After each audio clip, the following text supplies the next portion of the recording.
ऐ संसार में सफर करने वाले बटोही, संभल करके सफर करना। बड़ी दुरूह और रपटीली राह है, कभी भी धोखा खा सकते हो। कटीले मार्ग पर फूंक फूंक करके चलना। अरे मुसाफिर, तुम रहना होशियार, ठगों ने आन बिछाया जाल।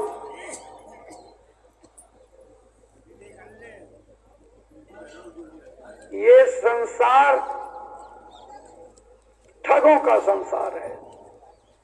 यहाँ कोई आपका हितैषी नहीं, सिर्फ सतगुरु के अलावा कोई हितैषी नहीं। सब ठग हैं, सब धोखेबाज हैं, अपने अपने दांव की पहलवानी सब लगा रहे हैं, मतलब साधने में लगे हुए हैं।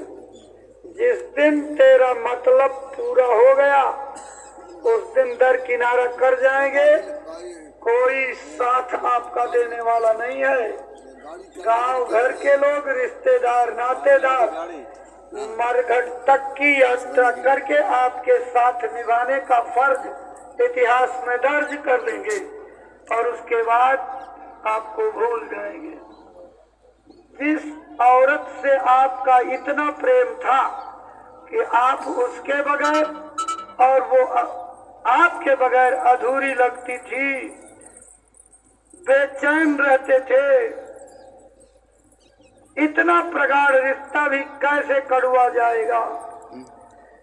जिस तिरिया से नेह लगाया वह भी देख डराएगी, 13 दिन तक याद रखेगी, फिर तू याद न आएगा।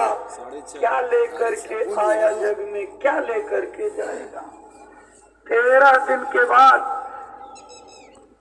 थोड़ा 2, 4, 10 दिन संसार की लाज लिहाज निभा करके उसके बाद बिछुड़न की पीड़ा भूल जाएगी। बैठ करके हंसी करेगी, दिल लगी करेगी, ठिठोली करेगी। क्यों? अब आपके शरीर से कोई मोह नहीं रहा। गुरु महाराज सुनाया करते थे, आज महाराज जी भी उसी बात को दोहरा रहे हैं। ये संसार हमारे पूरब की तरफ जिलों में ये परंपरा है कि जब लोग मुर्दा घाट पर मुर्दे को जला करके लौटते हैं तो नीम की पत्ती दांत से काट करके और नीचे डाल देते हैं। इसका प्रतीकात्मक अर्थ क्या है? आए जाने वाले इंसान, आज से तू हमारे लिए इसी तरह तीत यानी कड़वा हो गया जैसे मेरे लिए नीम का पत्ता। अब तेरे अंदर कोई मिठास नहीं रह गई। हमारे तुम्हारे रिश्ते की अब नीम जैसे कड़वाहट हो गई। हम तुमको पसंद नहीं, तुम हमको पसंद नहीं। जा जाने वाले इंसान, हम तुमको इसी तरह से कड़वाई ग्रहण करके भूल जाएंगे। यही संसार में होता आया, हो रहा है, आगे भी होता रहेगा। इससे कोई उबर नहीं सकता। उबारने का साधन तो केवल सद्गुरु हैं, उनकी बताई गई शिक्षा है, उनके दिए हुए सुमिरन ध्यान भजन का मार्ग है। उस पर बैठ करके समय दे करके तड़प और विरह के साथ की जाने वाली भाव भक्ति है, उनके आदेश पर की जाने वाली सेवा, यही आपका कल्याण करेगी। बाकी ये संसार में शरीर आपका एक लहराता हुआ सागर है। इस लहराती हुई सागर की लहरों को कोई गिन नहीं सकता, लहरों को कोई थम कर नहीं सकता। रोक नहीं सकता। इस संसार की लहर में सब बहते ही बहते गए। घट समुद्र लख न पड़े, उठे लहर अपार, दिल दरिया समरथ बिना कौन उतारे पार। आपका हृदय रूपी ये नदी, इसमें लहरें इतनी उठती हैं, इन लहरों को कोई आज तक रोक नहीं पाया। इस माया छाया की धार में सारा संसार बह गया। बचना है तो गुरु कहें, पकड़ो बाह हमारी बाह पकड़ लो। बाह पकड़ने और बाह पकड़ाने में बड़ा अंतर है। आप बाह पकड़ लोगे, परिस्थिति आने पर आप बाह छोड़ करके गुरु से अलग हो सकते हो। लेकिन अगर बाह पकड़ा दोगे तो पकड़ाई गई बाह की इतनी लाज निभाते हैं कि बाह गए की लाज। दूर ही ले पहुंचाइयो जन छाड़ो मगमा, सीधे दुर्लोक को ले जाकर के पहुंचाएंगे, रास्ते में कहीं नहीं छोड़ेंगे। आप अपने से पकड़ने की कोशिश मत करना, पकड़ भी तो नहीं सकते, पकड़ने के लिए आए भी तो नहीं। ये तो गुरु महाराज ने हम जैसे गुनाहगारों को तलाशा, खोजा, ढूंढा, कौन कहाँ गली कूचे में पैदा हुआ है, किस वीरान पहाड़ झंखार नदी उजाड़ में पैदा हुआ है। गुरु महाराज दया करके हमको खोज निकाले और पकड़ लिया। भागने की बड़ी कोशिश करते हैं, लगातार भागना चाहते हैं, लेकिन वो तो गुरु महाराज की पकड़ इतनी मजबूत है कि उस पकड़ से हमको आपको भागने नहीं देना चाहते हैं। बाकी ये जीव बड़ा मौका परस्त है, मौका पाते ही जो है भाग निकलेगा। कितने लोग भाग निकल गए। बड़े बड़े ज्ञानी पुरुष जिनके ज्ञान का इतना बड़ा प्रसारा था, क्या महिमा, लेकिन मन ने मार दिया। महत्वाकांक्षा ले डूबी, मनमुखता के शिकार हो गए। बड़े बड़ों को ये ऐसी आग है, जब जल जाती है तो बुझने का नाम नहीं लेती, बर्बाद करके भस्म करके ही छोड़ती है।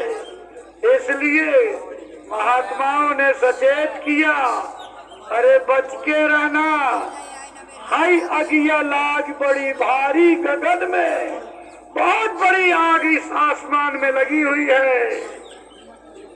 ब्रह्मा भी जल गए, विष्णु भी जल गए, शिव जटाधारी गगन में है अगिया लाग बड़ी भारी गगन में, इससे बचे नहीं। सूरज भी जल गए, चंदा भी जल गए, 9 लाख तारे गगन में है अगिया लाग बड़ी भारी गगन में। प्रेमी भाई बहनों, कहत कबीर सबई जग जर गया, रह गए शब्द अधिकारी गगन में है अगिया लाग बड़ी। भाई बहनों, इस लगी हुई आग से, कामनाओं की ज्वाला से केवल नाम और शब्द को पाने वाले, कमाई करने वाले बचते हैं, बाकी तो इस दूसरा कोई नहीं। ये संसार की कमाई आपको नहीं बचाएगी। बज रहा काल का डंका, कोई बचने न पाएगा, बचेगा साधु जन कोई जो सत्य से लव लगाएगा। उस विकराल ज्वाला में कौन बचेगा? जो सत्य से लौ लगाएगा। सत्य क्या है? इस संसार की सारी दिखाई सुनाई वाली कल्पना वाली चीजें सब झूठी हैं। ये संसार झूठ है, झूठ का पसारा है। यहाँ तो क्षण क्षण झूठ का ही बोलबाला है। झूठ ही लेना, झूठ ही देना, झूठ ही भोजन, झूठ चबैना। इसमें सत्य क्या है? उमा कहो निज अनुभव अपना,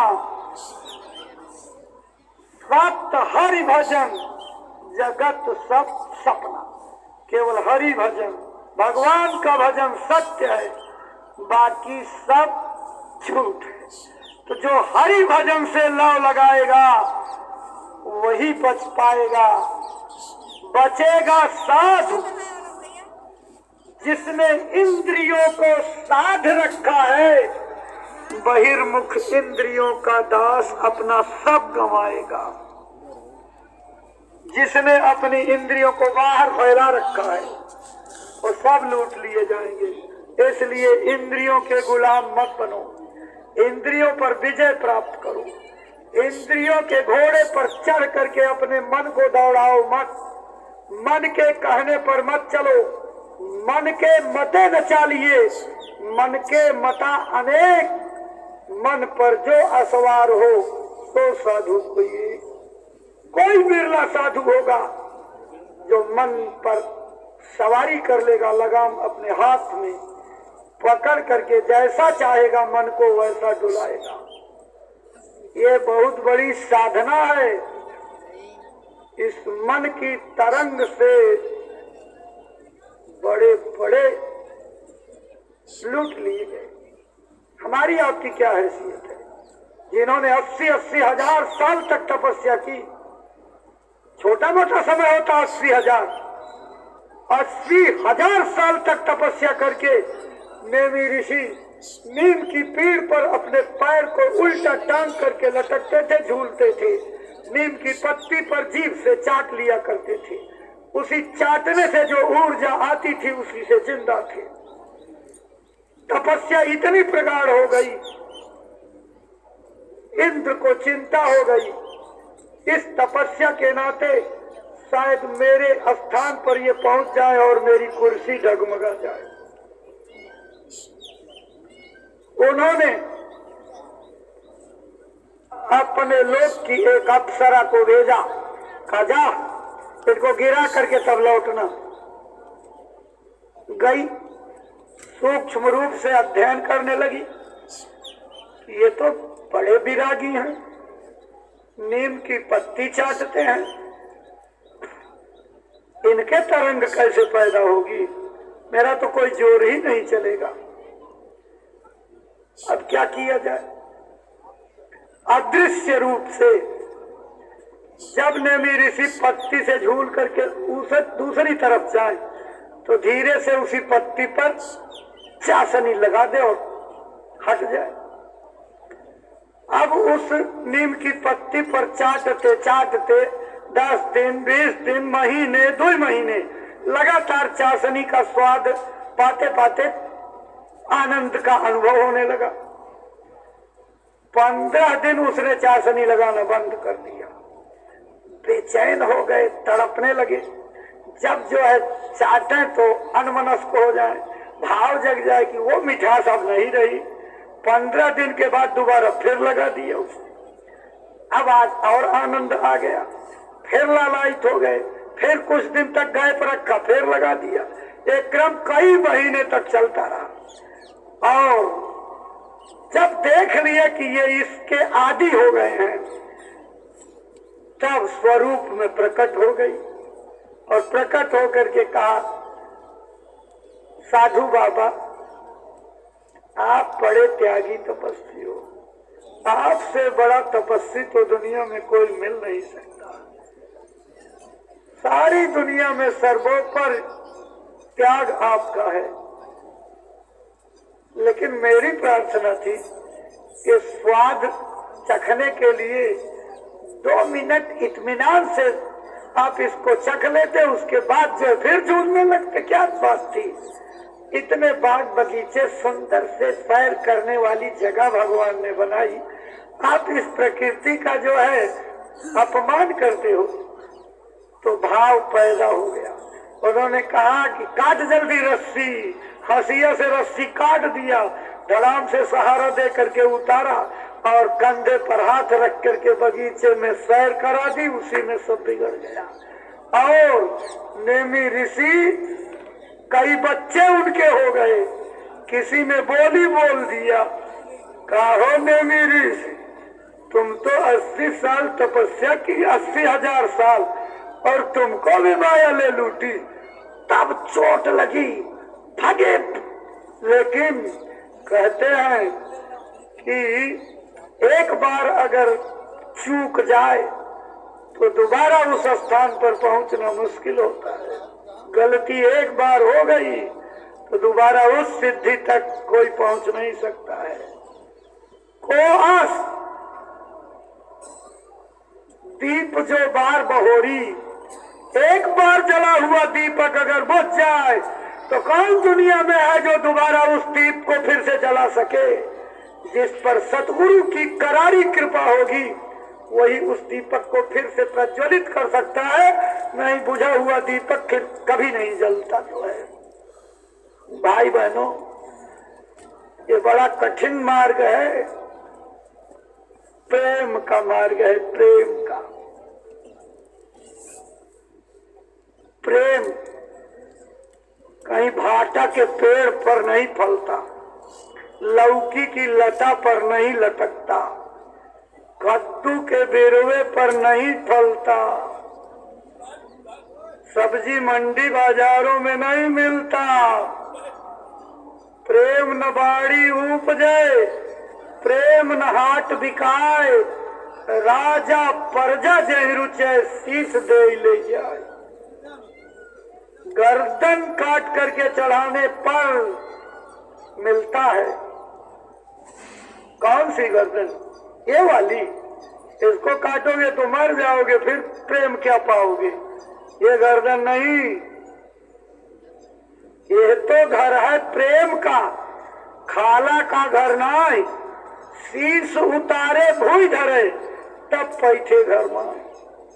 अहंकार रूपी गर्दन को काटना पड़ता, घमंड को चूर चूर कर देना पड़ता, मन को चक्की में डाल करके गेहूं की तरह पीस करके मैदा कर लेना पड़ता। तब जा करके इस संसार का असली आनंद पाओगे। मन मैदा कर लीजिए, नन्हा करी कर पीस, तब सुख पावे सुंदरी, ब्रह्म झलक कैसीस।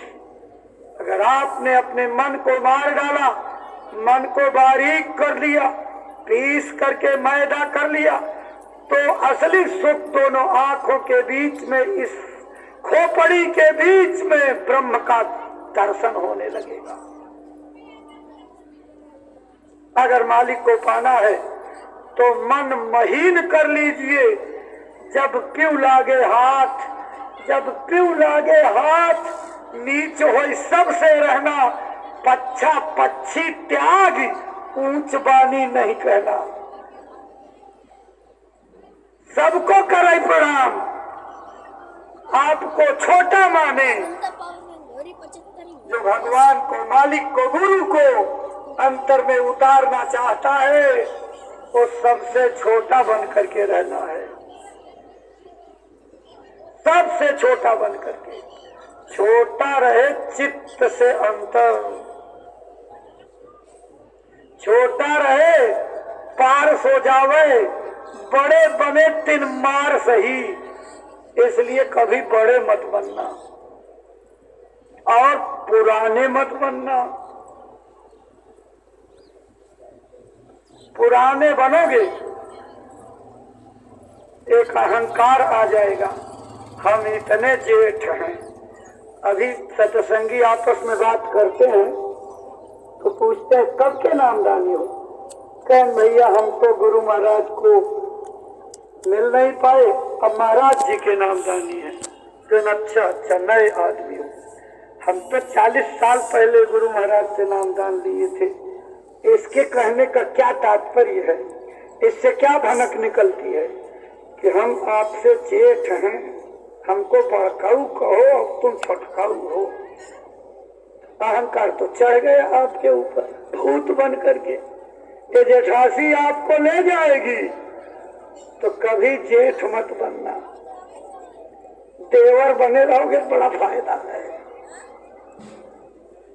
छोटे बने रहो, छोटे बनने में बड़ी बारीकी से माया को जीत सकते हो, बड़े बनने में माया आपको ठग ले जाएगी। इसलिए पुराने कभी मत बनना, पुराने हो गए तो भाव पुराना, भक्ति पुरानी, सेवा पुरानी, साधना पुरानी, सुमिरन ध्यान भजन पुराना, गुरु का प्रेम पुराना, हुक्म का बजाना पुराना, सब कुछ पुराना पुराना। और पुराने को तो आप भी नहीं पसंद करते हो। अगर घर में पुराना कपड़ा हो, कहा जाए कि पहन करके ससुराल चले जाइए तो जाओगे? कोई पुराना कपड़ा पहन के जाता है? सब नए नए पहन करके। अरे दुनिया से भी तो ट्रेनिंग ले लो, शिक्षा ले लो, नए बने रहो, हमेशा नए बने रहोगे, तरोताजा रहोगे, फुर्त चुस्त रहोगे, सचेत रहोगे, जवानी का जोश रहेगा, काम कर जाओगे।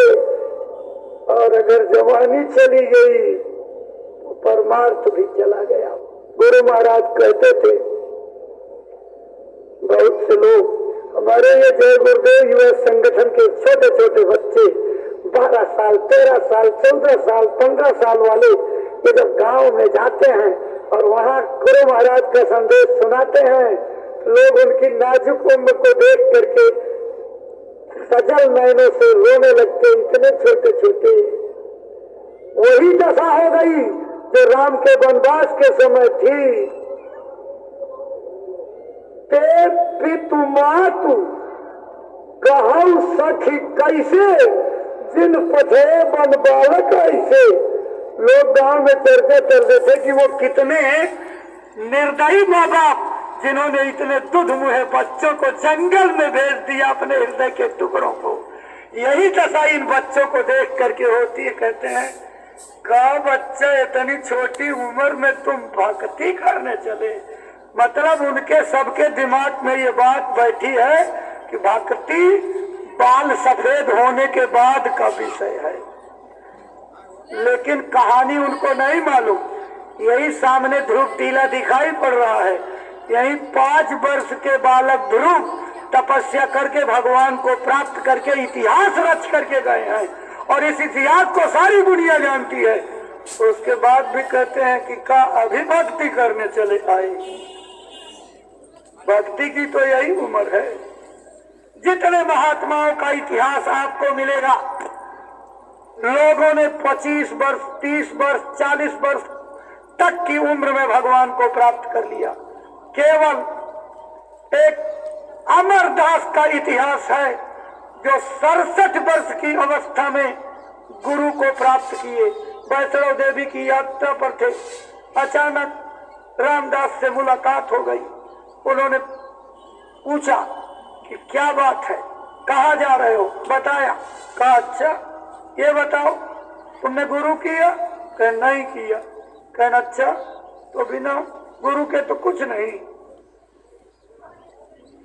बिना गुरु के तो कुछ नहीं। जाओ किताबों को पूछो, रामकृष्ण से को बड़ो सो भी तो गुरु कीन, 3 लोक के नाय का गुरु आगे आधीन।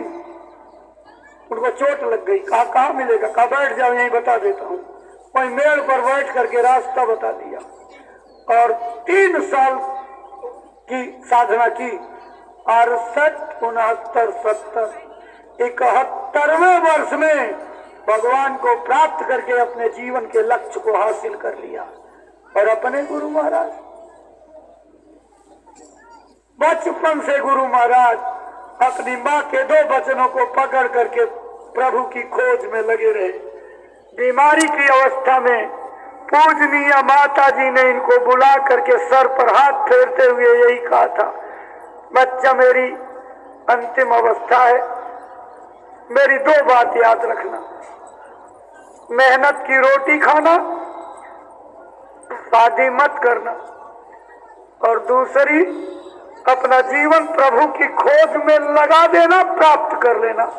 यही माँ के आशीर्वचन गुरु महाराज के प्रेरणा स्रोत बने और बचपन की उम्र से गुरु महाराज माँ बाप का साया उठने के बाद चल पड़े और खोजते खोजते पहले साधुओं की संगत में खूब बर्तन मजे, खूब लंगोटियां खींची और खूब तेल मालिश की, खूब चिमटों की मार खाई।